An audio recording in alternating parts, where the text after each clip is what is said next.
இன்னைக்கு நம்ம எங்க இருக்கோம் அப்படின்னா மதுரை ரயில்வே ஸ்டேஷனுடைய வெஸ்டர்ன் என்ட்ரியில இருக்கும். எனக்கு பின்னாடி பாத்தீங்கன்னா உங்களுக்கு அந்த போர்டு தெரியும், வெஸ்டர்ன் என்ட்ரியில இருக்கும். இதுல போனீங்கன்னா நேரா வந்து ரயில்வே ஸ்டேஷனுடைய பேக் சைட்ல அப்படியே நீங்க வந்து உள்ள போயிடலாம். இன்னைக்கு என்ன பிளான் அப்படின்னா மதுரையை வந்து ஒரு சிட்டி டூர் பண்றோம். இந்த சிட்டி டூர் வந்து பை ஆட்டோ மூலமா பண்ண போறோம்.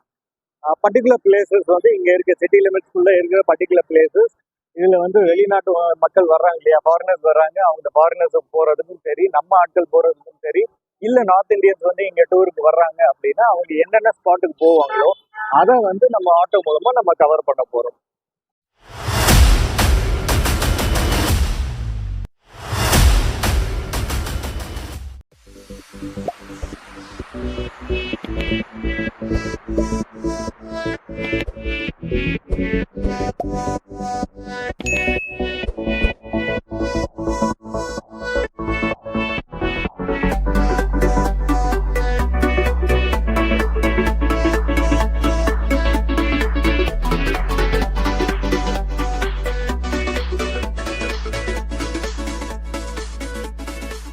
இன்னைக்கு நம்ம போக போற ஆட்டோ இதுதான். ஆட்டோல வந்து பாத்தீங்கன்னா இன்னைக்கு வந்து மைதீன் நம்ம கூட இருக்காரு கூட. ஸோ அவர்கிட்ட வந்து நம்ம ஆட்டோல உட்காந்துக்கிட்டு இருக்கிறப்போ நம்ம மற்றது பேசுவோம். ஸோ இவர் தான் மைதீன். இன்னைக்கு என்ன பண்ண போறாரு அப்படின்னா ரெகுலரா இவரை தேடி வரக்கூடிய கெஸ்ட்னு சொல்லி நிறைய பேர் இருக்காங்க. Foreigners, including foreigners, North Indian as well as நம்ம ஊர் மக்கள் கூட. ஸோ இவர் வந்து ஒரு டூரிஸ்டா வர்றாங்க இல்லையா, அந்த டூரிஸ்டை எங்க கூட்டு போறாங்க அப்படின்றத இவரே நம்மள்ட்ட சொல்லுவாரு. போற வழியில சொல்லிக்கிட்டே போவாரு. அந்த இடங்களையும் காட்டுறேன்னு இருக்காரு. அதை ஃபுல்லா இன்னைக்கு நம்ம கம்ப்ளீட்டா கவர் பண்றோம். எத்தனை வருஷம் ஆட்டோ ஓட்டுறீங்க? 10 வருஷம் ஓட்டுறேன் சார். 10 வருஷம் ஓட்டிட்டு இருக்கீங்க. அப்போ உங்களுக்கு நிறைய கெஸ்ட் இருப்பாங்க இல்லையா? ஆமா, ரெகுலர் பீப்புள் இருக்காங்க. இப்ப நம்ம எங்க போறோம் பாய்? இப்ப நேரா ஃப்ளவர் மார்க்கெட் போறோம். ஃப்ளவர் மார்க்கெட்டுக்கு போறோம். ஆமா, ரைட். இப்ப நீங்க பாத்திருப்பீங்க சேதுபதி ஸ்கூல். அதை வந்து நம்ம தாண்டி வந்திருக்கோம்.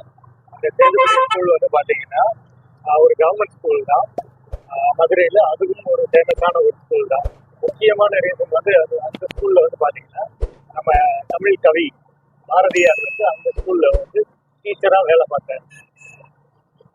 அந்த கிளிப்பிங் வந்து பாத்தீங்கன்னா நம்ம மதுரை வைகை ஆறுடைய படுக்கையில தான் நம்ம போயிட்டு இருக்கோம். பாருங்க, இங்க வந்து பாத்தீங்கன்னா யானைக்கல்ன்ற லொகேஷன். யானைக்கல்ல இருந்து கீழே வந்து இறங்கிடணும். இறங்கினா இந்த வைகை ஆறு வந்து நமக்கு கம்ப்ளீட்டா கவர் ஆகும். மழை வந்துச்சுன்னா ஓரளவுக்கு தண்ணி வரும்ன்றது ஒரு நம்பிக்கையா இருக்கு. பார்க்கலாம். ஸோ பாய், இப்போ நிறைய ஃபாரினர்ஸ் வர்றாங்க. அவங்க ஏதாவது பர்டிகுலரா இடம் கேட்பாங்களா, இல்ல வந்து நீங்க வந்து இந்த இடம்னு சஜஸ்ட் பண்ணுவீங்களா? ஒருத்தவங்க ஒவ்வொரு கேட்ல வருவாங்க. பூராவே ஒருத்தவங்க 10 4 இடம் தான் பாக்கணுவாங்க. ஒருத்தவங்க பர்டிகுலர் ஒரு இடம் தான் வேணும் அப்படின்னு சொல்லி கேட்பாங்க.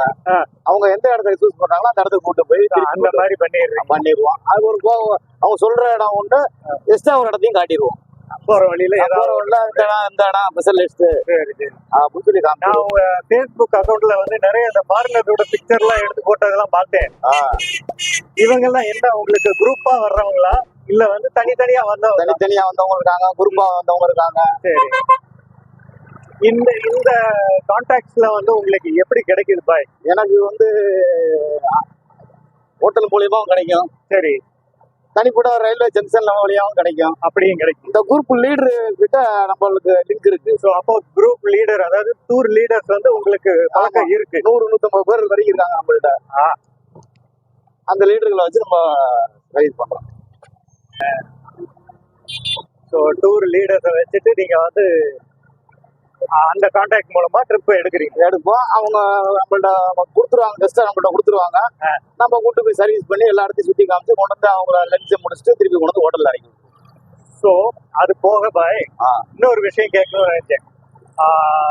நீங்க ஃபர்ஸ்ட் வந்து ஏதாவது பர்டிகுலரா ஸ்டாண்ட்ல போட்டு ஓட்டுறீங்களா, இல்ல தனியா வண்டியை போட்டு ஓட்டுறீங்களா? நான் ஸ்டாண்ட்ல போட்டு ஓட்டேன். ஸ்டாண்ட்ல போட்டு ஓட்டுறீங்க. ஆமா. இப்போ ஒரு இந்த மாதிரி கெஸ்ட் வர்றாங்க இல்லையா, பொதுவாகவே வந்து பாத்தீங்கன்னா ஒரு மக்கள் மைண்ட்ல வந்து பாத்தீங்கன்னா ஒரு கான்செப்ட் இருக்கு. அதாவது ஆட்டோல வந்து டிராவல் பண்றது சேஃப் இல்ல அப்படின்னு சொல்லி சிலர் சிலர் பண்ணக்கூடிய தவறுனால பொதுவான கருத்து வந்து இதுதான் அமைஞ்சிருக்கு. இதை நீங்க எப்படி பாக்குறீங்க? இதை ஏன் வந்து இப்படி இருக்குன்னு நினைக்கிறீங்க? ஒரு சில டிரைவர் செய்யற தவறுனால அந்த மாதிரி கம்ப்ளைண்ட் வரும். 100% 90% அந்த மாதிரி கம்ப்ளைண்ட் வராது. ஒரு சில டிரைவர்கள்ட்ட தெரியாத டிரைவர்கள்ட்ட வெளி டிரைவர் ஸ்டாண்டில் விட்டுட்டு வெளி டிரைவர்கிட்ட போய் ஏறி போனாங்கன்னா இந்த மாதிரி ப்ராப்ளம் வரும். ஒரு ஸ்டாண்ட் இருக்கும் போது அவங்கள்ட்ட வந்து அந்த மாதிரி யாரும் தாராளம் பண்ண மாட்டாங்க, வாடகை கரெக்டா கேட்பாங்க. ஒரு சில இடத்துக்கு மேல இன்னொரு இடத்த சேர்த்து காட்டுவாங்க. அந்த மாதிரி இருக்கும். வெளி போக்கு வண்டியை பிடிச்சா ஏகப்பட்ட ப்ராப்ளம் நடக்கும். அப்போ நீங்க என்ன சொல்றீங்கன்னா, ஸ்டாண்ட்ல இருந்து வண்டி எடுக்கிறது பெட்டர் அப்படின்னா, அப்ப ஸ்டாண்டுக்கு வந்து ஒரு பொறுப்பா ஒருத்தர் இருப்பாரு. அவரை வந்து எப்ப வேணாலும் நம்ம ஒரு பொருள் மிஸ் ஆனாலும் சரி, இது ஒரு கம்ப்ளைண்ட்னாலும் அந்த ஸ்டாண்ட்ல வந்து வந்து இது பண்ணிக்கலாம். போக்கு வண்டியிலன்றப்போ யாரு என்ன தெரியாது. அதனால வந்து ஏகப்பட்ட ப்ராப்ளம் ஆகுறதுக்கு வாய்ப்பு இருக்கு.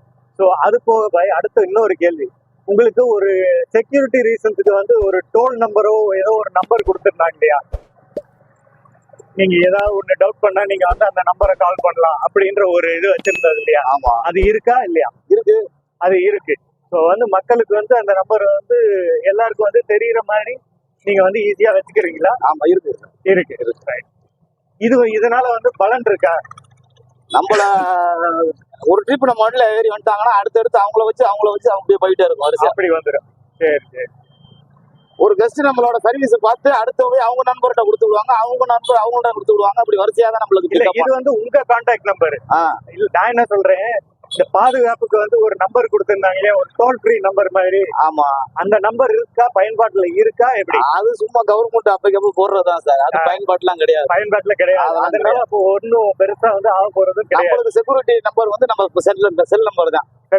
ஆமா, செக்யூரிட்டி. நீங்க என்ன சொல்றீங்க அப்படின்னா, ஒரு ஆட்டோக்குள்ள ஏறுறதுக்கு முன்னாடி வந்து பெட்டர் வந்து அந்த ஆட்டோ வண்டி நம்பரையும் ஞாபகம் வச்சுக்கிறது நல்லது. வண்டி நம்பர் ஞாபகம் வச்சுக்கிறோம், செல் நம்பர் வாங்கி வச்சு பெட்டர்.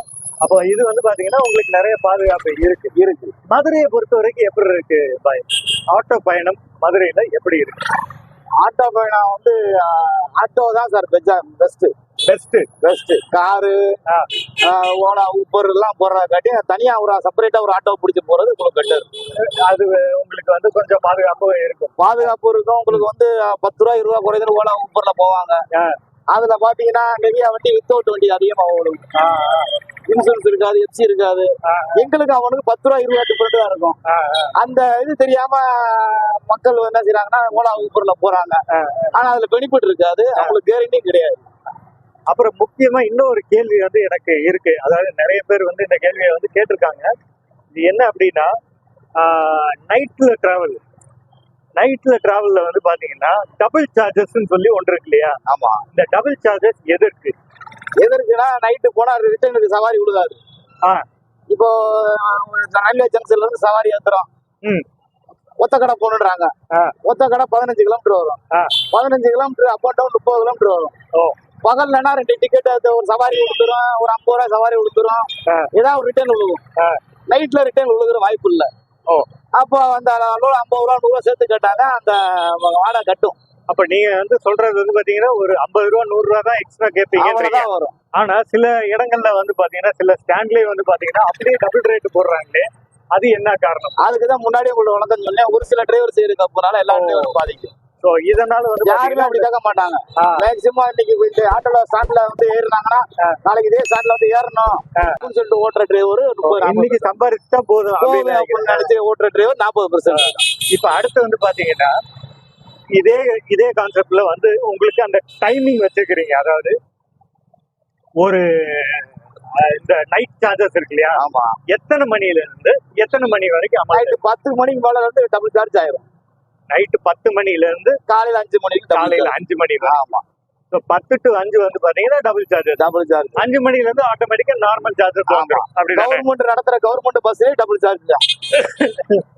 கவர்மெண்ட் பஸ்னா சிட்டி பஸ் சொல்றீங்க? சிட்டி பஸ்ல வந்து 10 ரூபா டிக்கெட்னா 20 ரூபா வரும். ஓஹோ, அது கவர்மெண்டே இந்த மாதிரி செய்யும் போது நம்ம ஒரு செப்பரேட்டான என்ன செய்வோம், 10-20 கட்டு சேர்த்து தான் வாங்க முடியும். ஒரு டிரைவர் 200 கொடுங்க 300 கொடுங்க அப்படி சேர்த்து கேட்டு வாங்குற டிரைவரும் இருக்காங்க. நியாயமா கேட்டு வாங்குற டிரைவரும் இருக்காங்க. ஸோ இது வந்து ஒரு பொத்தம் பொதுவா வந்து பாத்தீங்கன்னா எல்லாரும் வந்து நினைக்கக்கூடிய கருத்து தான் அது. ஆமா, இந்த மாதிரி ஆட்டோனா வந்து இதுல வந்து இந்த மாதிரி இருக்கு, ஏமாத்துவாங்க அந்த மாதிரி அந்த மாதிரி நிறைய பேர் நினைக்கிறாங்க. அதுக்கு காரணம் வந்து இந்த மாதிரி ஒரு சிலர் பண்ணக்கூடிய தவறுனாலதான். ஓகே, சில பேர் இடமே தெரியாது, அவன் புதுசா வந்திருப்பான் ஆட்டோக்கு, அவங்க சொன்ன இடம் அவங்களுக்கு தெரியாது, டக்குன்னு எடுத்து 9 ரூபா காப்பான். ஓகே, இப்ப நம்ம வந்திருக்கிற இடம் வந்து பாத்தீங்கன்னா காந்தில ராஜாஜி பார்க், ரைட்ல பாத்தீங்கன்னா காந்தி மியூசியம். இப்ப நம்ம வந்திருக்கிற இடம் வந்து பாத்தீங்கன்னா காந்தி மியூசியம். நான் ஆட்டோல இருந்து இறங்குறப்ப உங்களுக்கு சொன்னேன், லெஃப்ட் சைட்ல வந்து எனக்கு லெஃப்ட் சைட்ல வந்து ராஜாஜி பார்க்கும், அதுக்கு அப்படியே ஆப்போசிட்ல ரைட் சைட்ல வந்து பாத்தீங்கன்னா காந்தி மியூசியம். பாத்தீங்கன்னா இந்த காந்தி மியூசியம் அங்கதான் இருக்கு. மியூசியம்குள்ள வந்து நம்ம பெருசா போய் எதையுமே கவர் பண்ண போறது இல்லை. காரணம் வந்து இதுக்கான வீடியோஸ் ஆல்ரெடி வந்து உங்களுக்கு இருக்கு, அவைலபிளா இருக்கு. ஸோ இதுதான் காந்தி மியூசியம். இந்த ஸ்பாட்ல இருந்து நம்ம அடுத்த ஸ்பாட்டுக்கு நம்ம மூவ் பண்ண போறோம். வாங்க போய் பார்க்கலாம். நான் சொன்ன மாதிரி வந்து இப்போ ராஜாஜி பார்க், அதாவது சிறுவர் பூங்கா எனக்கு பின்னாடி இருந்து பார்த்துக்கோங்க, இதான் பார்க்கு. இதுக்கு ஆப்போசிட்ல வந்து பாத்தீங்கன்னா அப்படியே காந்தி மியூசியம் இருக்கும். அதே நம்ம ஏற்கனவே பேசுன மாதிரி தான் ஃப்ளவர் மார்க்கெட்டுக்கு போற வழியில தான் இப்போ காந்தி மியூசியமையும் பார்த்துருக்கோம், ராஜாஜி சிறுவர் பூங்காவையும் பார்த்துருக்கோம். அடுத்து வந்து பாத்தீங்கன்னா ஃப்ளவர் மார்க்கெட்டை தாண்டி வந்து பாத்தீங்கன்னா மாட்டுத்தாவணி பஸ் ஸ்டாண்ட் வந்துடும், அதாவது எம்ஜிஆர் பஸ் ஸ்டாண்ட். அதையும் தாண்டி பாத்தீங்கன்னா ஆம்னி பஸ் ஸ்டாண்ட், அதாவது எம்ஜிஆர் பஸ் ஸ்டாண்டுக்கு பக்கத்து காம்ப்ளெக்ஸ் தான் ஆம்னி பஸ் ஸ்டாண்ட். இந்த ஆம்னி பஸ் ஸ்டாண்ட் வந்து கம்ப்ளீட் பிரைவேட் சர்வீஸ் இருக்கு. அதாவது மதுரையில இருந்து சென்னைக்கோ இல்லை பெங்களூருக்கோ இதர ஸ்டேட்டுக்கு போற வண்டி எல்லாமே அங்கே கிடைக்கும். ஆனால் பிரைவேட் பஸ் ஸ்டாண்டு தான். ஸ்லீப்பர் பஸ் கிளாஸ் பஸ்ஸும் சரி, சீட்டிங் பஸ்ஸும் சரி, எதுனாலும் சரி அந்த ஆம்னி பஸ் ஸ்டாண்ட்ல உங்களுக்கு கிடைக்கும். ஸோ அதையும் நம்ம முடிந்தால் கவர் பண்ணிக்கலாம். இன்னொரு ஃபேக்ட் சொல்ல விரும்புகிறேன், மதுரையில் வந்து இந்த கவர்மெண்ட் பஸ்ஸஸ்லாம் ஓடுது இல்லையா, இப்போ வந்து பார்த்தீங்கன்னா அரசு போக்குவரத்து கழகம் அப்படின்னு சொல்லி ஒரு காமன் நேம்ல வந்து தான் இயங்குது. அது மதுரையா இருந்தாலும் சரி, பக்கத்து இருக்கிற வேற இதர ஊரா இருந்தாலும் சரி, எல்லாமே வந்து அரசு போக்குவரத்து கழகம் இருந்துச்சு. ஒரு 10 வருஷத்துக்கு முன்னாடி மேபி கூட இருக்கலாம், எக்ஸாக்டா தெரியல. ஆனா அந்த டைம்ல வந்து பாத்தீங்கன்னா ஒவ்வொரு பர்டிகுலர் டிஸ்ட்ரிக்ட்டுக்குமே வந்து பாத்தீங்கன்னா ஒரு பேரு கொடுத்துருந்தாங்க. அதுல வந்து மதுரை வந்து பாத்தீங்கன்னா பாண்டியன் போக்குவரத்து கழகமா இருக்கு. ஒரு ஃபேக்ட், அதனால வந்து இந்த விஷயத்தை உங்களுக்கு சொல்றேன். உள்ள போய் எப்படி இருக்குன்னு பார்ப்போம். முடிஞ்சா கொஞ்சம் பூவை கவர் பண்ணுவோம்.